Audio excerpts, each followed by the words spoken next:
Hello friends. DBMS सीखने की इस सीरीज में आज हम देख रहे हैं हमारा लेक्चर नंबर 19 और आज हमको पढ़ना है एसक्यूएल की ऑल्टर कमांड के बारे में। इसके पिछले वीडियोस में हमने क्रिएट कमांड के बारे में पढ़ा था और ड्रॉप कमांड के बारे में पढ़ा था। तो बेसिक डीडीएल कमांड्स हम लोग पढ़ रहे हैं और उसी सिलसिले को आगे बढ़ाते हुए आज ऑल्टर कमांड पढ़ते हैं। The definition of base table or other schema elements can be changed by using alter command. alter command की मदद से हमने जो schema बनाया, हमने जो टेबल बनाया है उसके डेफिनेशन में कुछ चेंजेस कर सकते हैं। जैसे हम alter command का आज यूज सीखेंगे कुछ काम करने के लिए, जो कि मैंने यहाँ लिखे हुए हैं। सबसे पहले हम सीखेंगे कि कैसे एक टेबल जिसमें कि जो कि टेबल हम ऑलरेडी क्रिएट कर चुके हैं उसमें एक नया कॉलम अगर आप ऐड करना चाहते हैं तो कैसे करेंगे। तो जैसे एग्जाम्पल के लिए आप सोचिए कि ये एक टेबल है स्टूडेंट नाम का और इसमें पहले से कुछ कॉलम्स हमने बना दिए थे, यानी हम क्रिएट टेबल कमांड चला चुके हैं। अब हम ये चाहते हैं कि इसमें एक नया कॉलम ऐड करें।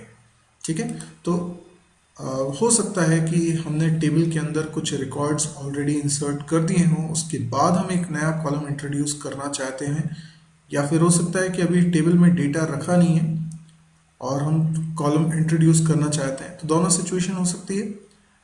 तो ये हमको सबसे पहले देखना होगा। उसके बाद हम देखेंगे ड्रॉप अ कॉलम, यानी ऑलरेडी टेबल के अंदर जो कई सारे कॉलम्स हैं उसमें से कोई कॉलम हमें डिलीट करना है, तो पूरा का पूरा कॉलम हम रिमूव करना चाहते हैं। फिर हम देखेंगे कि कॉलम की कुछ डेफिनेशंस चेंज करें। जैसे मैं डेटा टाइप चेंज करना चाहता हूँ कॉलम का, या उसका प्रिसीशन चेंज करना चाहता हूँ वगैरह, ये सब हम देखेंगे। कॉलम के बारे में कुछ चेंजेस करने हैं तो हमें कंस्ट्रेंट अप्लाई करना है, यानी जब हमने टेबल क्रिएट किया तब तो हमने कंस्ट्रेंट अप्लाई नहीं करा, बाद में हमें अप्लाई करना है। कंस्ट्रेंट्स क्या होते हैं?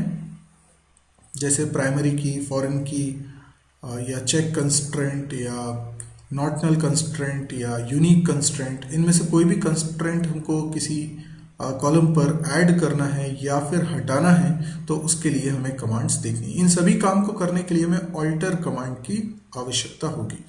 तो आइए स्टार्ट करते हैं। सबसे पहले ऐड अ कॉलम, यानी हम एक कॉलम ऐड करना चाहते हैं। तो ये इसका सिंटेक्स है। सबसे पहले आप लिखेंगे ऑल्टर टेबल, उसके बाद जो भी टेबल का नाम है, फिर आप कीवर्ड लिखते हैं ऐड, और उसके बाद कॉलम नेम और कॉलम का जो भी डेटा टाइप आप रखना चाहते हैं। क्योंकि आप एक नया कॉलम जोड़ रहे हैं तो कॉलम का नाम आपको बताना पड़ेगा और साथ में डेटा टाइप भी बताना पड़ेगा जिस टाइप का वो कॉलम होगा। तो आइए इसको करके देखते हैं। ये मैं ऑरेकल में करके आपको बता रहा हूँ। यहाँ पर मैं एक पहले से टेबल बना चुका हूँ जिसका नाम है स्टूडेंट। तो पहले तो हम स्टूडेंट टेबल के बारे में देखें। डिस्क्राइब कमांड से स्टूडेंट, आप देख सकते हैं स्टूडेंट टेबल के अंदर कुछ कॉलम्स ऑलरेडी बने हुए हैं, जैसे कि roll number, name, semester, college, phone number, email, branch, right. अब इसमें मैं एक कॉलम और ऐड करना चाहता हूं एज नाम का। तो मैं कैसे लिखूंगा? मैं लिखूंगा ऑल्टर टेबल। ठीक है, टेबल का नाम दैट इज स्टूडेंट। उसके बाद कीवर्ड लिखते हैं ऐड। अब जो नया कॉलम आपको ऐड करना है उसका नाम लिखिए। मैंने लिखा एज, और इसका टाइप जो भी रखना चाहते हैं, जैसे मैं नंबर रखना चाहता हूँ इसका टाइप, और इसमें 3 डिजिट्स अलाउड हों। ये मैंने टेबल ऑल्टर कर दिया है, टेबल में एक नया कॉलम ऐड कर दिया है। तो अभी अगर मैं डिस्क्राइब कमांड चलाऊँ तो आप देख सकते हैं इसमें एक कॉलम और ऐड हो चुका है जो कि एज नाम का है और जिसका डेटा टाइप हमने रखा है नंबर। ठीक है, तो इस तरीके से हम लोग एक कॉलम ऐड कर सकते हैं। अच्छा, जब हम कॉलम ऐड कर रहे हैं तो बाय डिफ़ॉल्ट उसमें वैल्यूज़ नल चली जाएगी, या फिर अगर आप डिफ़ॉल्ट कंस्ट्रेंट साथ में अप्लाई करते हैं तो वो डिफ़ॉल्ट वैल्यूज़ में चली जाएगी। पर नॉट नल कंस्ट्रेंट हम उस पर अप्लाई नहीं कर सकते हैं जब हम कॉलम ऐड कर रहे हैं। कॉलम के लिए वैल्यूज़ फिल करने के लिए अपडेट कमांड का इस्तेमाल भी हम लोग कर सकते हैं। अब अगली कमांड है ड्रॉप करने के लिए, यानी जो कॉलम हम चाहते हैं टेबल में से डिलीट करना वो हम डिलीट कर सकते हैं। उसके लिए हमें ड्रॉप कॉलम कमांड इस्तेमाल करना पड़ेगा। तो ये रही कमांड ऑल्टर टेबल, टेबल का नाम, ड्रॉप कीवर्ड यूज़ करिए, फिर कॉलम कीवर्ड यूज़ करिए, फिर कॉलम का नाम लिख दीजिए। तो इसको भी हम चला के देखते हैं। सबसे पहले हमने लिखा ऑल्टर टेबल, टेबल का नाम स्टूडेंट, ठीक है, drop keyword, column keyword, column भी देखिए ऐड करते वक्त आपने कॉलम कीवर्ड यूज़ नहीं किया है, आपने ड्रॉप करते वक्त कॉलम कीवर्ड यूज़ किया है, और कॉलम का नाम आप लिख दे रहे हैं। कॉलम का नाम क्या है? एज, ठीक है। टेबल ऑल्टर्ड, अगर मैं फिर से डिस्क्राइब कमांड चलाऊं तो आप देख सकते हैं इसमें एज नाम का कॉलम अब हट चुका है। तो इस प्रकार से हमने कॉलम को डिलीट भी कर दिया। अब देखते हैं कैसे कॉलम को मॉडिफाई किया जाए। कॉलम को मॉडिफाई करने में एक चीज़ हम कर सकते हैं, चेंज द कॉलम साइज, यानी कॉलम का जो साइज था, जो भी डेटा टाइप हमने यूज़ किया था उसमें हमने जो साइज़ लिखा था वो चेंज करना चाहते हैं। फॉर एग्ज़ाम्पल अभी मैं एक बार फिर यहाँ पर नेम एज को ऐड कर देता हूँ, एज कॉलम को। ओके, ये कॉलम सिंटैक्स गलत है, ये ऐड कर दिया, ठीक है, ये मैंने ऐड कर दिया है। अभी डिस्क्राइब कमांड चला के भी दिखा देता हूँ। स्टूडेंट, स्टूडेंट की स्पेलिंग गलत लिख दी है। ओके, देखिए इसमें एज नाम का एक कॉलम हमने जोड़ दिया। अब हम क्या करना चाहते हैं कि इसका जो डेटा टाइप है नंबर, उसमें हमने साइज दिया है 3, हमें साइज़ को घटा के करना चाहता हूँ 2। तो मैं घटाना चाहता हूँ या बढ़ाना चाहता हूँ, तो साइज़ घटाना बढ़ाना कैसे पॉसिबल है, तो उसके लिए हम ये कमांड देख रहे हैं, ऑल्टर टेबल, टेबल का नाम, और फिर कीवर्ड लिखेंगे मॉडिफाई। मॉडिफाई के बाद आप जो कॉलम का साइज़ चेंज करना चाहते हैं उस कॉलम का नाम लिखिए, उसका डेटा टाइप लिखिए, और जो साइज़ नया आप रखना चाहते हैं वो रख दीजिए, ठीक है। अच्छा, हम ये साइज़ अगर या तो चेंज कर रहे हैं तो कम कर रहे हैं या फिर ज़्यादा कर रहे हैं। अगर हम कम कर रहे हैं तो इसकी कुछ कंडीशन है। कंडीशन क्या है? You can only decrease the length of the column if there are no rows in the table, यानी टेबल में भी रो नहीं है तो आप ऐसा कर सकते हैं, या फिर उस पर्टिकुलर कॉलम में सभी रोज के लिए वैल्यूज नल रखी हो।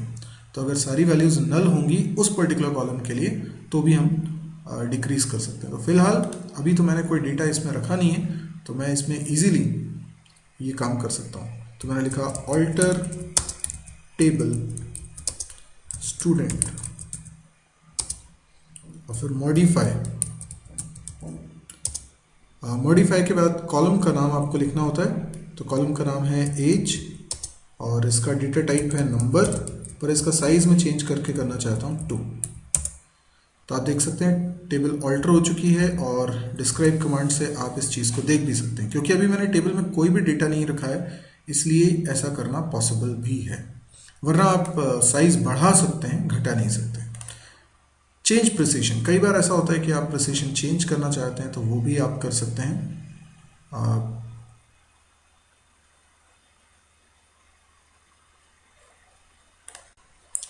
तो जैसे प्रिसीशन में पॉइंट के बाद जो डिजिट्स होती हैं वो कितनी हो सकती हैं वो हम चेंज करना चाहते हैं तो हम चेंज कर सकते हैं। उसके लिए भी सेम कमांड ही हमको यूज़ करनी होती है।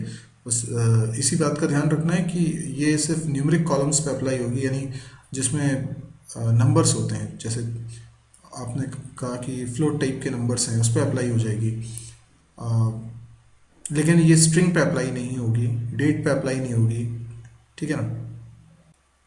अगला है चेंजिंग डेटा टाइप। अगर आप डेटा टाइप ही चेंज करना चाहते हैं, डेटा टाइप कैसे चेंज करना चाहते हैं, जैसे आप बोलते हैं कि वो नंबर है पर आप उसको फ्लोट टाइप का करना चाहते हैं, या वो कैर है आप उसे वैर कैर करना चाहते हैं, इस तरह से आप डेटा टाइप चेंज करना चाहते हैं तो ऑल्टर टेबल, टेबल का नाम, मॉडिफाई, कॉलम का नाम और नया डेटा टाइप आप लिख दीजिए और उसकी लेंथ लिख दीजिए।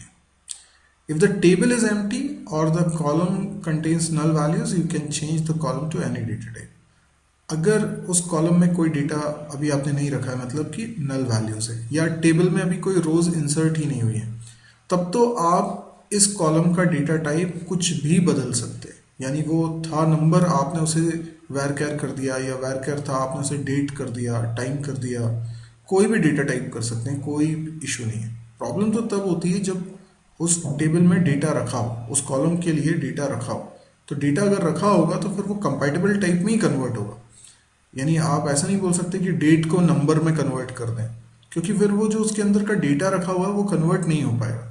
तो डेटा नहीं रखा है या नल रखा हुआ है तब तक तो कोई प्रॉब्लम नहीं है, लेकिन अगर रखा हुआ है डेटा तो कन्वर्जन की प्रॉब्लम हो जाएगी। इसलिए कंपैटिबल टाइप्स में ही कन्वर्जन हो सकता है। कंपैटिबल टाइप मतलब जैसे वैर कैर है वो कैर में कन्वर्ट होता है, तो दैट इज कंपैटिबल टाइप। अब हम देखते हैं कि कैसे हम किसी कॉलम पे कंस्ट्रेंट अप्लाई कर सकते हैं, कंस्ट्रेंट ऐड कर सकते हैं। जब हमने टेबल क्रिएट किया तो हमने कंस्ट्रेंट ऐड नहीं करा था, बाद में करना चाहते हैं तो हम क्या लिखेंगे, ऑल्टर टेबल, टेबल का नाम, मॉडिफाई कीवर्ड लिखेंगे। उसके बाद जिस कॉलम पे आप कंस्ट्रेंट अप्लाई करना चाहते हैं उस कॉलम का नाम लिखिए। देखिए कॉलम आप नहीं ऐड कर रहे हैं, कॉलम पहले से बने हुए हैं टेबल के अंदर। अब उसमें से किसी पर्टिकुलर कॉलम पे आप कंस्ट्रेंट अप्लाई करना चाहते हैं।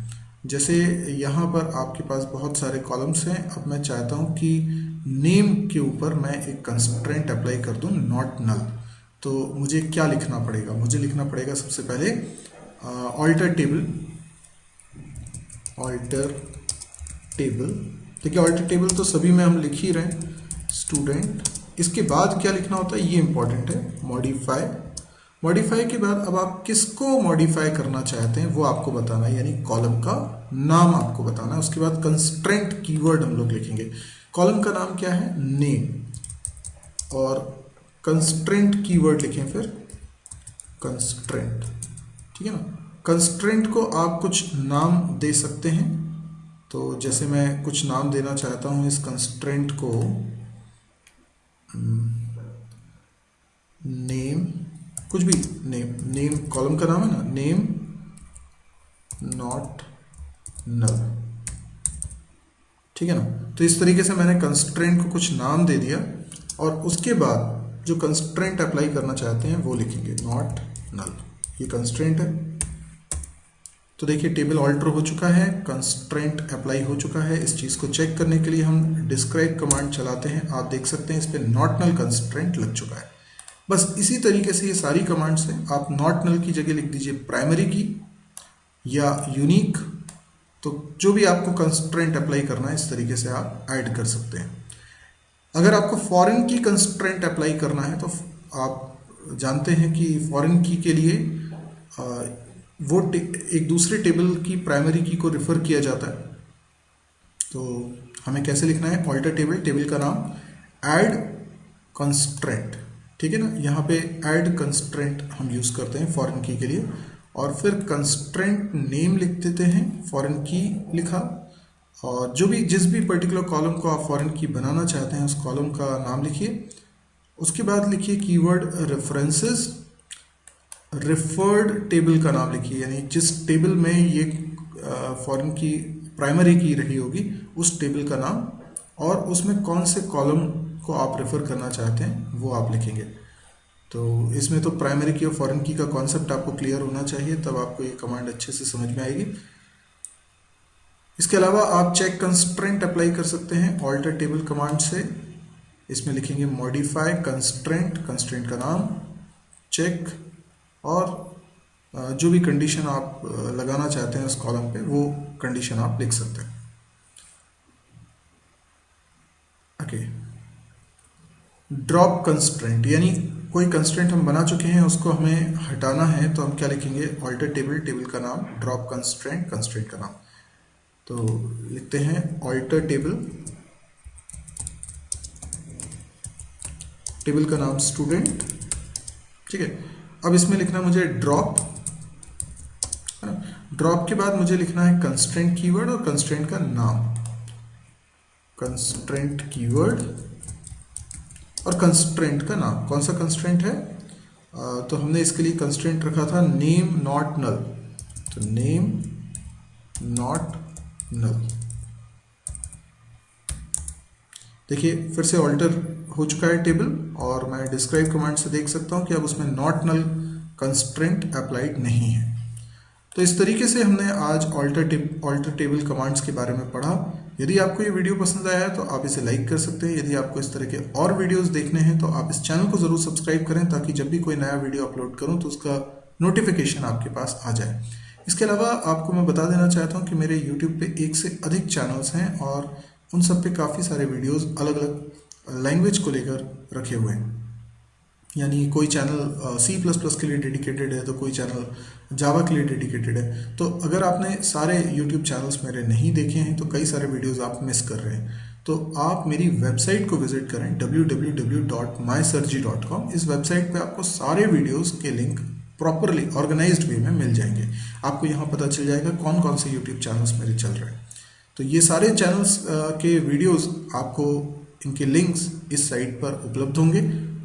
आप जो भी कोर्स सीखना चाहते हैं आप उस कोर्स के वीडियोस एक सीरीज में देख सकते हैं। ये सारे का सारा कंटेंट फ्री ऑफ कॉस्ट है और मीडियम ऑफ कम्युनिकेशन भी हिंदी है। इसके अलावा इस साइट पे आप देखेंगे कि डेली एक नया वीडियो पब्लिश होता है, उसकी जानकारी इसी साइट पर आपको मिल जाती है। इस साइट पे आपको और भी काफ़ी सारा कंटेंट मिलता है, जैसे कि कैंपस प्रिपरेशन से रिलेटेड, जिसमें ऑब्जेक्टिव क्वेश्चन हैं, इंटरव्यू क्वेश्चंस हैं या नोट्स हैं या वीडियो कंटेंट भी मिलेगा आपको। तो ये सारी चीज़ें अगर आपको यूज़फुल लगें तो आप इसको प्लीज़ शेयर ज़रूर करिएगा, क्योंकि कई सारे लोग हैं जिनको इस तरह के कंटेंट की बहुत ज़रूरत है। Thank you.